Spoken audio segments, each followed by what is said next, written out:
কিন্তু আওয়ামী লীগ যে মুক্তিযুদ্ধের ন্যারেটিভটা বা মিথটা দাঁড় করাইছিল ওটা কি ভাঙতে পারছে? মুক্তিযুদ্ধের সাথে আওয়ামী লীগের কোনো সম্পর্ক নেই। মুক্তিযুদ্ধের একটা জনযুদ্ধ ছিল। ওই সময় আওয়ামী লীগ একটা বড় পলিটিক্যাল পার্টি ছিল। আওয়ামী লীগ তারপরে অন্যান্য দল নির্বিশেষে মানুষ যুদ্ধ করছে।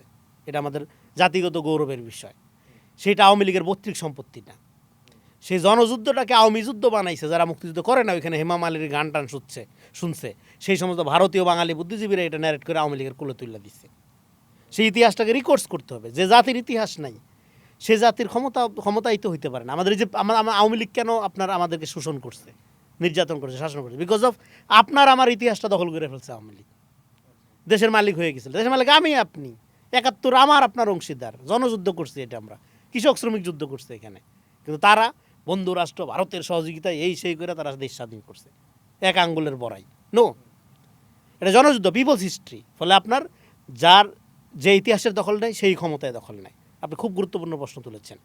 জনগণের ক্ষমতার কথা যে আমরা বলতেছি বারবার, রাষ্ট্রের জনগণের সাথে রাষ্ট্রের ক্ষমতার সম্পর্ক এইটা কায়েম করার প্রাথমিক কাজ হইল জনগণের সাথে তার জাতীয় ইতিহাসের সম্পর্ক তৈরি করা।